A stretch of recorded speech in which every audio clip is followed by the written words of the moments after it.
grupet e strukturuara kriminale që trafikojnë lëndë narkotike të forta.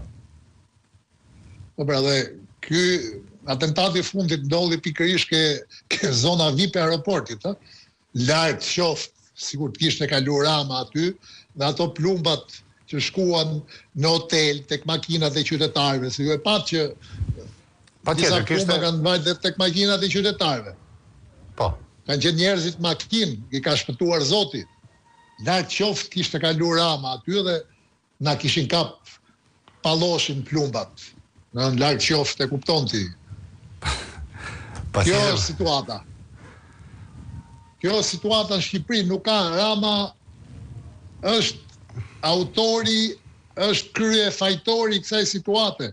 Krimi në Shqipëri gjallon në sajt Ramës, sepse krimi është në marrëveshje dypalqe me Ramën.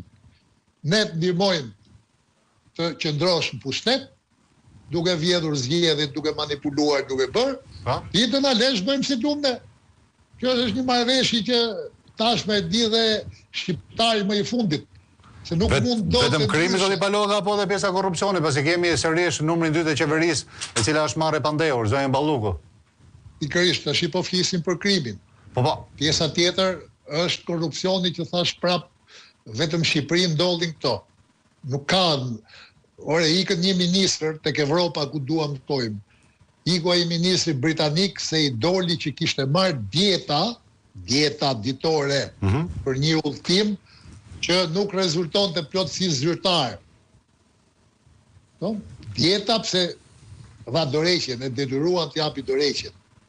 Ktu do 50 milion thuhet për këtë të Ballukut. Janë më shumë se 50 milion. 50 milion është vetëm shtesa që është bërë kontratës mbas takimit me Turqit. Por edhe ke pjesa tjetër, çfarë kujton se nuk është vjedhur. Ja zhduk 2 ura. Ore ne se kjo është bërë tash, atë barcaletën e ministrit shqiptar që zhduku urën. A e kupton që këtu bëjnë realitet edhe barcaletat edhe fantazit që janë për të qeshur cinizmin, këtu me këtë qeveri e ke realitet. I zhdukën 2 ura. Nuk duken, nuk gjënden. 2 urat që kanë qenë projekt dhe parat janë dhënë dhe për ato, janë zhdukur. Dhe ajo sot është një Itali bashkë me Ramën. Në banë dhe fjalim në italisht. Se kjo e kishte mallngjyer Melonin që gjithë ministrat tonë ti kishim çu dhe Zeqinen aty, kush e di sa do mallngjeje Meloni.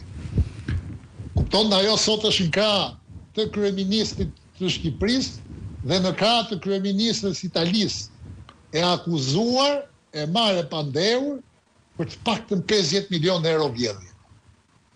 Dhe nuk po kujtoj tash të kaloj ke pjesa tjetër e shqiptarëve, se unë kam qenë dhe mbetem që nuk do na sjellë as Italia, as Amerika, as kush tjetër zgjidhje në Shqipëri, qofse ne nuk lëvizim vetë.